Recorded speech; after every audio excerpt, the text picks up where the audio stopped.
కీర్తనలు 119వ అధ్యాయం 71వ వచనము. నేను నీ కట్టడలను నేర్చుకున్నట్లు శ్రమ నొందిండుట నాకు మేలాయను.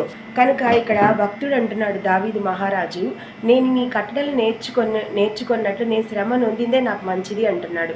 కాబట్టి మనం కూడా శ్రమకాలంలో మనం శ్రమ పొందుతున్నామని మనకు అనిపిస్తుంది, కానీ ఒకసారి ఆ శ్రమకాలం అయిపోయిన తర్వాత ఆ శ్రమకాలంలో మనం నేర్చుకున్న పాఠాలు, మనం దేవుళ్ళు ఎంత చక్కగా ఎదిగాము, మరి ఏ విధంగా మనకు లోకంలో ఎదురయ్యే కష్టాలను శ్రమలను ఏ విధంగా మనము ఎదుర్కొని నిలదొక్కున్నామని తలుచుకున్నప్పుడు చాలా సంతోషంగా అనిపిస్తుంది.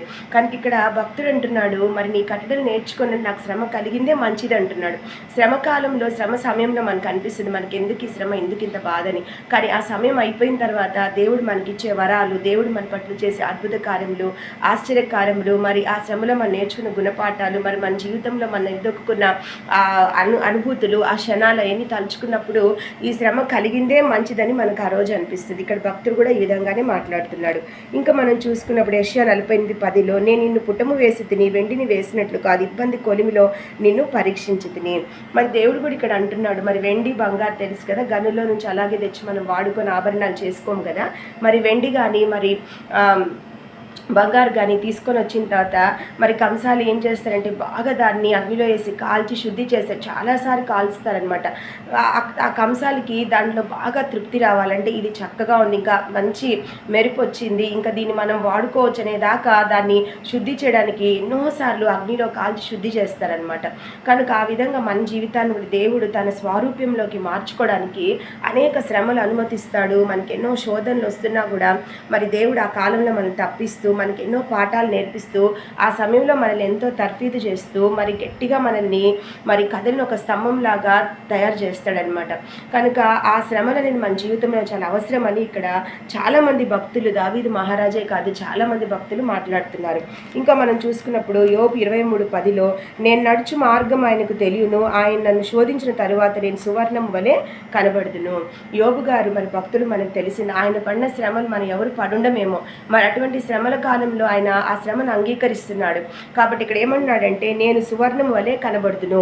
ఆయన ఏమన్నాడంటే ఈ శ్రమ అయిన తర్వాత నేను ఒక సువర్ణం అంటే బంగారు వలె ఎంత మెరుపుంటుందో అంత విలువైందిగా నేను తయారవుతానని ఇక్కడ ఆయన మాట్లాడుతున్నాడు. ఇంకా చూసుకున్నప్పుడు మనము యోబు 5:17 మరి యోబు 23:10 చూసుకున్నప్పుడు దేవుడు గద్దించు మనుషుడు ధన్యుడు, కాబట్టి సర్వశక్తులకు దేవుడి శిక్షను తునీకరింపకము. కనుక దేవుని యొక్క గద్దింపు అనేది మనకి ఎంత అవసరము. మరి దేవుడు మనల్ని చక్కగా పరీక్షించో క్రమశిక్షణలో పెడుతున్నప్పుడు అది మనకు చాలా అవసరం అని ఇక్కడ భక్తుడు తెలియజేస్తున్నాడు. అలాగే యాకోబు రాసిన పత్రిక 1వ అధ్యాయం 12వ వచనంలో శోధన సహించువాడు ధన్యుడు, అతడు శోధనకు నిలిచిన వాడే ప్రభు తను ప్రేమించి వారికి వాగ్దానం చేసిన జీవ కిరీటము పొందును. మరి ఈ శోధనలన్నీ మనం జయించి దేవుని కొరకు నిలబడినందుకు మనకి బహుమతి ఏంటంటే దేవుడు మనకి ఇచ్చే జీవ కిరీటము. మరి ఆయన జీవ కిరీటాన్ని మనకు అందరి ముందు, దూతల ముందు ఇచ్చినప్పుడు ఎంత సంతోషంగా ఉంటుంది.